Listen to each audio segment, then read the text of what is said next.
Kami menggunakan sepeda motor dari kota Bengkulu menuju pusat latihan Gajah Sebelat. Lama perjalanan yang kami tempuh sekitar 4 jam, tapi dipastikan lebih dari 4 jam karena waktu itu kami beberapa kali istirahat dan kondisi jalannya juga kurang bersahabat ya. Ada yang bolong-bolong, jadi pelan-pelan aja jalannya. Kemudian memasuki kebun sawit. Lalu tibalah kami di tepi sungai dan harus menyeberang. Di sini ada sampan ya. Tapi ini adalah sampan biasa, bukan sampan dengan motor seperti yang sekarang.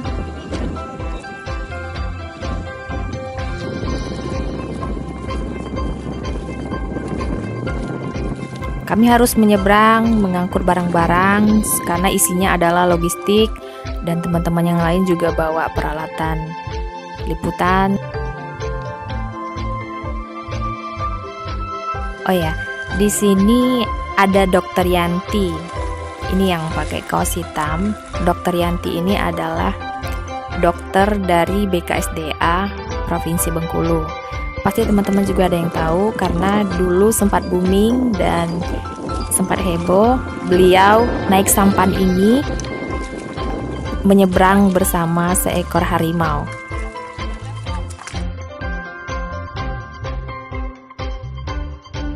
Setelah sempat basah-basahan, akhirnya kami pun tiba di seberang.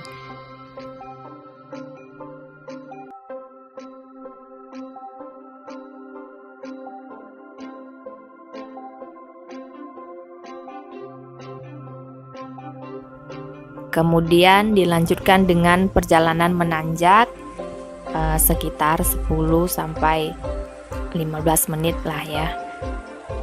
Di sini kita udah bisa langsung lihat gajah. Tapi harus hati-hati, jangan sampai membuat gajah-gajah itu merasa terancam.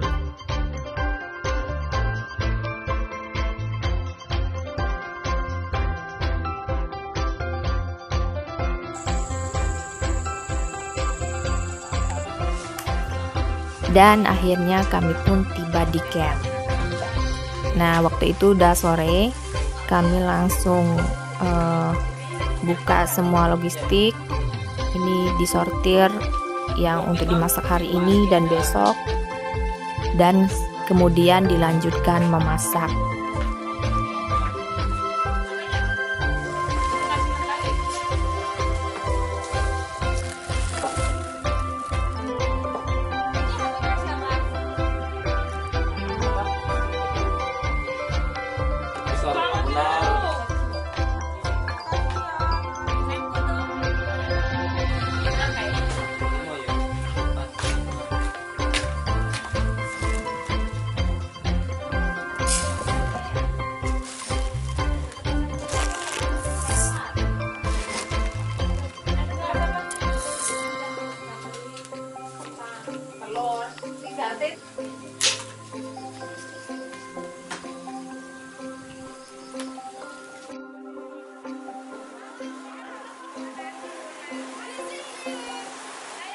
Setelah makanan siap, saat itu juga ada teman-teman yang lain yang baru tiba. Waktu itu memang ada beberapa teman yang berangkatnya tidak berbarengan, jadi mereka baru tiba juga. Waktu itu hujan-hujanan. Kami langsung makan bersama, kemudian istirahat karena perjalanan cukup jauh juga, terutama bagi aku sih. Ini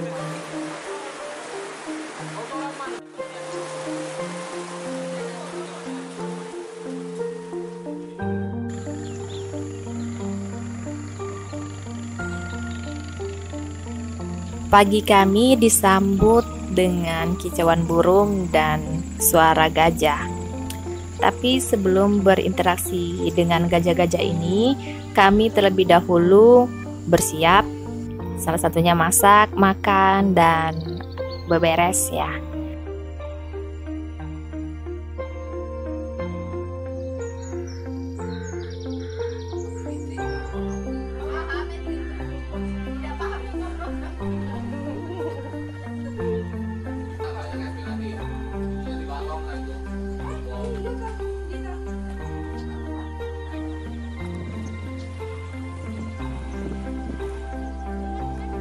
Setelah beres-beres, kami akhirnya turun ke arah sungai yang kami seberangin kemarin untuk melihat aktivitas gajah bersama Mahot.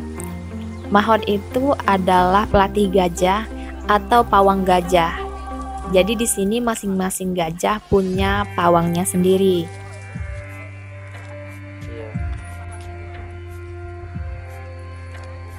Di situ gajah-gajahnya sudah antri. Mereka mau ambil makanan di seberang. Itu makanannya berupa pelepah dari pohon sawit. Cara makannya mereka akan memotong dan mengupas pelepah itu menggunakan belalai. Baru tahu kalau ternyata belalai gajah sekuat itu.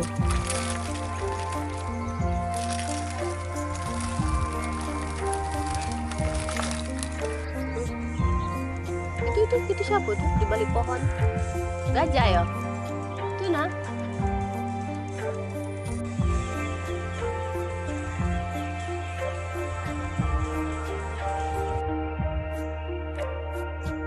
Dalam kunjungan ini kami juga sangat beruntung ya, karena dapat berinteraksi langsung dengan gajahnya. Untuk informasi nih ya, siapapun bisa datang ke tempat ini, baik itu tujuannya untuk ekowisata, untuk penelitian, atau yang lain, dengan catatan harus sesuai prosedur dan harus tetap mematuhi semua aturan yang ditetapkan. Perlu teman-teman tahu juga kalau kegiatan di sini tidak hanya sebatas memberi makan gajah atau melatih gajah, tetapi juga ada pemeriksaan kesehatan secara rutin. Saat kami berkunjung, Dokter Yanti sedang melakukan pemeriksaan kesehatan, mendiagnosa apakah di dalam tubuh gajah itu ada penyakit, apakah dia cacingan atau terkena tetanus gitu. Jadi memang ada dalam periode tertentu dilakukan pemeriksaan kesehatan.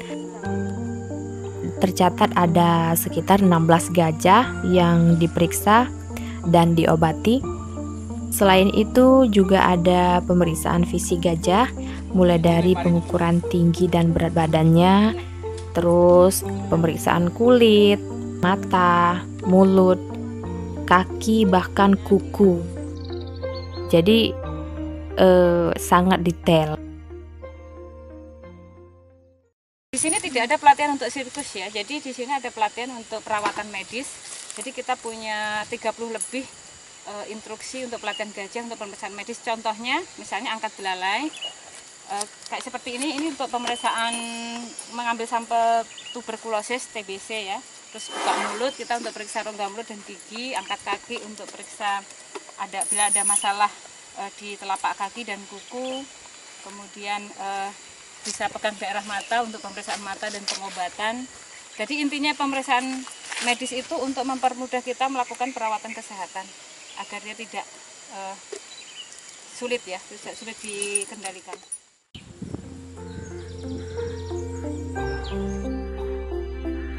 Setelah tahu banyak tentang pusat latihan gajah dan kami pun sempat berinteraksi bersama gajah, siangnya tepatnya sudah mulai sore saat itu kami bertolak pulang ke Kota Bengkulu, kembali menyeberangi sungai dan melewati perkebunan warga, lalu perjalanan pulang yang cukup panjang ya, dan sampai ketemu di cerita perjalanan selanjutnya.